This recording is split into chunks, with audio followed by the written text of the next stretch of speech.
नमस्कार, फाइटर समाचार में आपका स्वागत है। पेश आज 29 सितंबर दोपहर 3 बजे राजस्थान की खास खबरें। कहते हैं कि राजनीति में न कोई स्थायी दोस्त होता है और न ही कोई दुश्मन।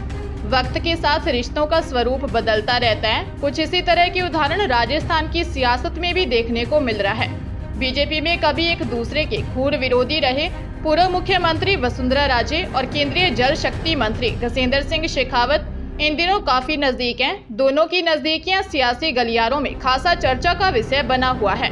हाल ही में मंत्री शेखावत पूर्व मुख्यमंत्री वसुंधरा राजे ने 1 घंटा मुलाकात की। इसके सियासी मायने निकाले जा रहे थे कि एक बार बीजेपी के राष्ट्रीय अध्यक्ष जेपी नड्डा और केंद्रीय गृह मंत्री अमित शाह की बैठक के बाद दोनों का आपस में बातचीत करते हुए बैठक से बाहर आने की तस्वीरों ने चर्चाओं के बाजार को और गर्मा दिया है। वसुंधरा और शेखावत की नजदीकियां विधानसभा चुनाव के लिहाज से कई सियासी मायनों की ओर इशारा कर रही है। जयपुर में एक बॉस द्वारा महिला वर्कर से रेप करने का मामला सामने आया है। ऑफिस में साथी वर्कर महिला के जरिए उसे नशीली कोल्ड ड्रिंक पिलाई, बेहोशी की हालत में रेप कर आरोपी बॉस ने अश्लील वीडियो बना लिए। वीडियो वायरल करने की धमकी देकर 9 महीने तक देह शोषण करता रहा। अशोकनगर थाने में त्रिपोलिया बाजार निवासी 23 साल की युवती ने दी रिपोर्ट में बताया कि जुलाई 2022 में उसने सीस कीम स्थित एक ऑफिस में ज्वाइन किया।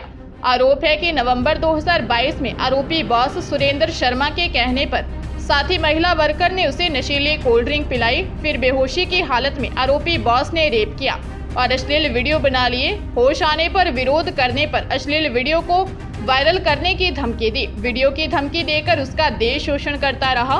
पुलिस मामले की जांच कर रही है। लंबे समय बाद आखिरकार वसुंधरा गुट के नेता देवी सिंह भाटी की बीजेपी में वापसी हो गई। रात 10 बजे भाटी, श्रवण कुमार चौधरी, भागचंद सैनी, बीएल रिणवा भाजपा में शामिल हुए। बीजेपी प्रदेश कार्यालय में प्रदेश अध्यक्ष सीपी जोशी, नेता प्रतिपक्ष राजेंद्र राठौर, प्रभारी अरुण सिंह और प्रदेश चुनाव प्रभारी प्रहलाद जोशी ने पार्टी ज्वाइन करवाई। इस मौके पर भाटी ने कहा कि 5 साल बाद मेरी भाजपा में वापसी हुई है।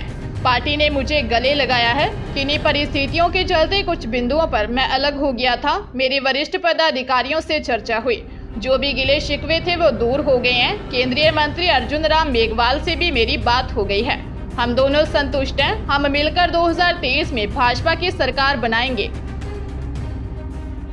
राजस्थान में चुनाव को देखते हुए अब दूसरे राज्यों से राजस्थान में एंट्री करने वाले वाहनों की तलाशी और जांच पड़ताल और ज्यादा सख्त कर दी गई है। इसी के तहत उदयपुर से पुलिस ने 60 लाख रुपए बरामद किए हैं।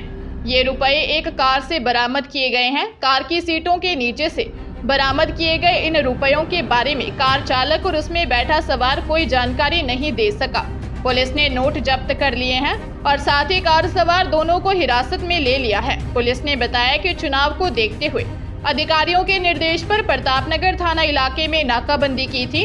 इस दौरान एक सफेद रंग की कार में तलाशी ली तो एक बॉक्स में छुपाए गए करीब 60 लाख रुपए बरामद हुए। पुलिस ने पैसा जब्त कर लिया है।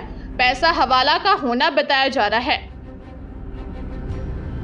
विधानसभा चुनाव नजदीक आते ही अब नेताओं में क्रेडिट लेने की हौड़ शुरू हो गई। छोटे से छोटे कार्यक्रम का लोकार्पण या शिलान्यास करके चुनाव लड़ने वाले प्रत्याशी अपना चेहरा जनता में दिखाने का कोई मौका नहीं छोड़ रहे। जयपुर के विद्याधर नगर क्षेत्र के 2 वार्डों में एक शिलान्यास कार्यक्रम में बीजेपी कार्यकर्ताओं में हंगामा हो गया। वार्ड नंबर 9 में पानी की टंकी का शिलान्यास कार्यक्रम कांग्रेस के नेता और विधायक प्रत्याशी सीताराम अग्रवाल ने रखा। कार्यक्रम में पीएचईडी मंत्री महेश जोशी आने वाले थे। कार्यक्रम में मंत्री नहीं पहुंचे तो अग्रवाल ने अपने स्तर पर शिलान्यास कार्यक्रम रख दिया। इसकी सूचना जब स्थानीय विधायक नरपत सिंह राजवी को लगी तो वे अपने कार्यकर्ताओं संग मौके पर पहुंच गए। इस दौरान बीजेपी कार्यकर्ताओं ने हंगामा खड़ा कर दिया। कांग्रेस नेता सीताराम अग्रवाल ने आरोप लगाया कि बीजेपी कार्यकर्ताओं ने विधायक की मौजूदगी में कार्यक्रम स्थल पर कांग्रेस के लोगों से बदसलूकी की।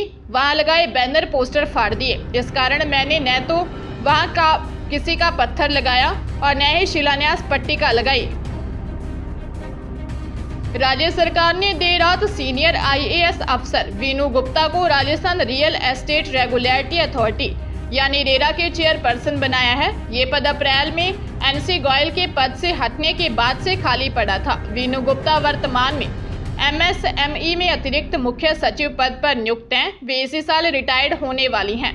नगरीय विकास विभाग से जारी आदेशों में वीनू गुप्ता का कार्यकाल 5 साल या 65 की उम्र पूरी होने तक रहेगा। इसमें से जो भी पहले हो। वीनू गुप्ता को पहले मुख्य सचिव बनाए जाने की चर्चा थी, लेकिन मौजूदा मुख्य सचिव उषा शर्मा का कार्यकाल राज्य सरकार ने 6 माह के लिए बढ़ा दिया। इसके कारण वीनू गुप्ता का मुख्य सचिव बनने का मौका रह गया। श्राद्ध पक्ष आज से शुरू हो गया। इसके साथ सुबह से पितरों को भोजन का कार्यक्रम शुरू हो गया। हिंदू मान्यता के अनुसार श्राद्ध पक्ष में पितरों के निमित्त कौओं को भोजन की परंपरा है। गौशालाओं में लोगों ने कौआ थाली में बड़ी संख्या में कौओं को भोजन दिया। ये लोग सुबह करीब 6 बजे से ही गौशाला पहुंचने लगे थे।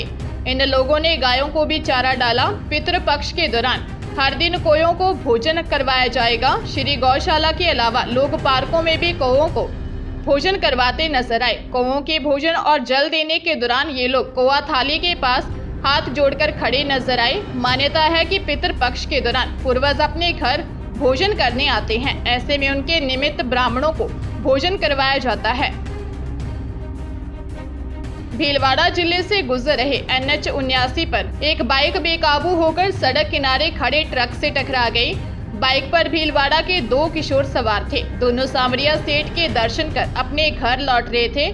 इनमें से एक की मौके पर ही मौत हो गई, वहीं दूसरा गंभीर घायल हो गया। सूचना पर हमीरगढ़ पुलिस मौके पर पहुंची। थाना प्रभारी भंवरलाल जाट ने बताया कि बनास नदी के पास कुमावत होटल के सामने एक बाइक खड़ी ट्रक से भिड़ गई। इस बाइक पर भीलवाड़ा जूनावास निवासी 15 वर्षीय जयांश शर्मा व मालीखेड़ा निवासी 17 वर्षीय भागचंद माली सवार थे। ट्रक से टकराने के बाद जयांश की मौके पर ही मौत हो गई।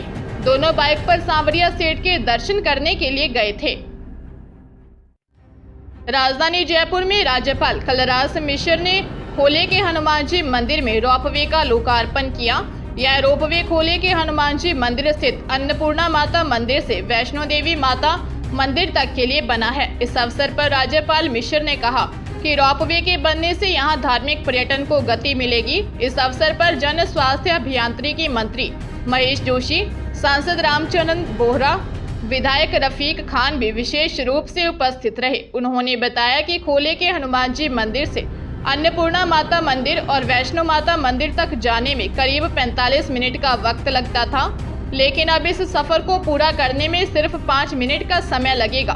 कंपनी के निदेशक कैलाश खंडेलवाल ने बताया कि 5 टावरों पर 413 मीटर लंबाई के रोपवे के शुरू होने के बाद लोग वैष्णो माता मंदिर के दर्शन आसानी से कर सकेंगे। अजमेर में कॉन्ट्रैक्टर के सोने मकान में चोरी की वारदात सामने आई है। चोर मेन गेट के ताले तोड़कर अंदर घुसे और 10 तोले से ज्यादा सोने के जेवरात, 1.5 किलो चांदी के जेवरात व 60,000 नगद ले गए। पीड़ित परिवार के साथ भतीजे की मौत होने पर दोसा अपने गांव गए थे। क्रिश्चियनगंज थाने में प्रगति नगर कोटड़ा निवासी लक्ष्मण सैनी ने बताया कि वह अजमेर में कॉन्ट्रैक्टर का काम करता है। भतीजे की एक्सीडेंट में मौत होने के कारण सभी घर वाले सीकरी दोसा में घर गए थे। पीछे से चोर 8 चूड़ी सोने की 2.5 तोला, 3 सोने की लेडीज अंगूठी लगभग 1 तोला, 2 सोने की जेंट्स अंगूठी 1 तोला, 2 मंगलसूत्र 5 तोला, 1 सोने की चेन 1.5 तोला, 3 जोड़ी चांदी की पायजेब 400 ग्राम, 2 हाथ कनकत्ती 600 ग्राम, 2 चांदी के हाथ के कड़े 640 ग्राम, 2 चांदी की लेडीज अंगूठी 30 ग्राम, 2 चांदी की जेंट्स अंगूठी 30 ग्राम व 60,000 रुपये नगद चोरी कर ले गए। डूंगरपुर जिले के सदर थाना पुलिस ने नाबालिग किडनैप कर उसके साथ रेप करने के मामले में फरार चल रहे आरोपी को गिरफ्तार कर लिया है। आरोपी पिछले 2 महीने से फरार चल रहा था। पुलिस आरोपी से पूछताछ कर रही है। थानाधिकारी प्रभुलाल ने बताया कि 3 जुलाई को थाना क्षेत्र निवासी एक पिता ने रिपोर्ट दी थी। उसकी नाबालिग बेटी खेत पर जाने के लिए निकली थी। उसके बाद से घर नहीं लौटी। पुलिस ने जांच के दौरान नाबालिग को डिटेन कर लिया। पूछताछ में नाबालिग ने बताया कि सेल्स निवासी संजय रौत शादी की नियत से उसका अपहरण कर ले गया। और उसके साथ दुष्कर्म किया। पुलिस ने दुष्कर्म का मामला दर्ज कर आरोपी की तलाश शुरू की, लेकिन उसका कोई सुराग नहीं लगा। मुखबिर के जरिए आरोपी के वर्धा के जंगलों में छिपे होने की सूचना पर पुलिस ने आरोपी को गिरफ्तार कर लिया।